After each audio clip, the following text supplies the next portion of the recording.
Kouyeda. Nous sommes élèves au collège Robert Le Frison de Cassel, dans le cadre de notre projet de Kat uit de Boom Kijken, basé sur les proverbes en français et en néerlandais, en collaboration avec le collège Carolus Clusius de Zwolle.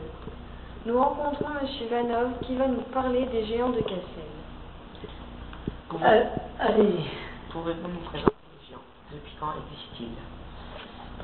Donc, les géants ont été conçus par un artiste cassellois qui s'appelait Alexis Bavkov. Le plus ancien, c'est Rose Papa, qui est sorti pour la première fois en 1827. Alors, c'est pas dire. Hein.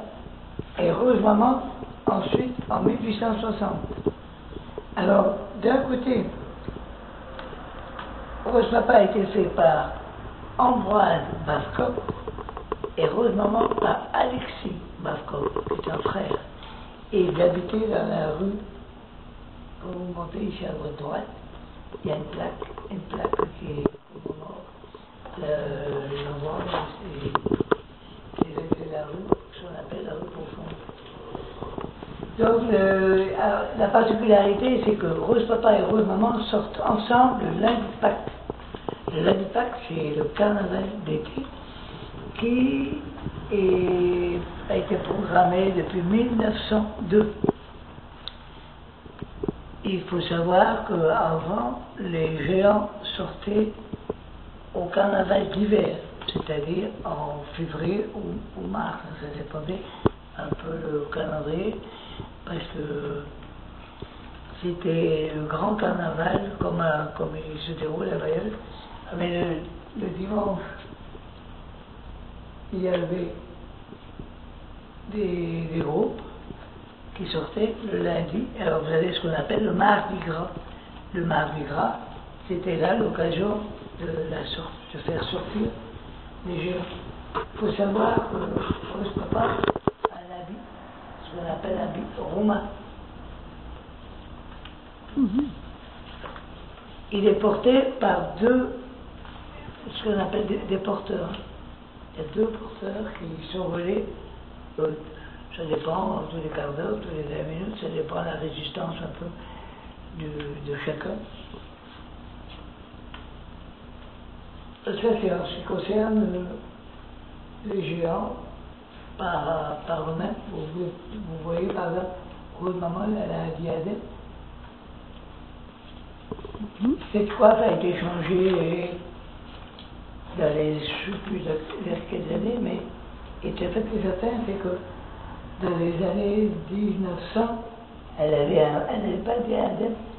Rose Maman représentait une pêcheuse de crevettes. Ah, c'est bien. Elle avait une oreille dans le dos. Et puis elle portait une coiffe blanche. Alors, c'est vrai que depuis, il y a eu la guerre, il a fallu les sauvegarder, il a fallu les cacher. Et bon, ils ne sont pas sortis indemnes. Il a fallu restaurer un peu, quoi. Et c'est surtout Rose Maman qui a été souillée. Occupe-t-il une place importante pour la ville et les Cassellois?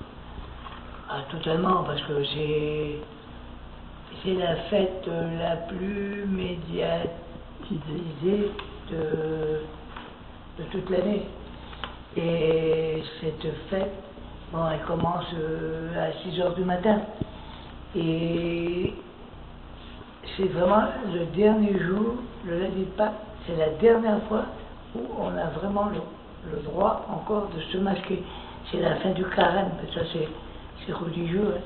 Et donc, les Dunkerquois viennent nombreux, toute la centenarité, même la centre intérieure, le jour d'aujourd'hui, ils viennent assister au réveil, ils viennent à 6h du matin. Ils sont 3000 des fois à venir faire, c'est leur dernière fête. Et vraiment, Pierre, ce qu'il y a de bien, c'est qu'ils respectent vraiment la fête locale. Parce que ici, c'est pas comme à Dunkerque où il y a des chaînes, tout ça. C'est un ensemble de tambours, de grosses caisses et de cymbales. Et les Dunkerquois viennent, eux, mais ils respectent tout à fait notre tradition.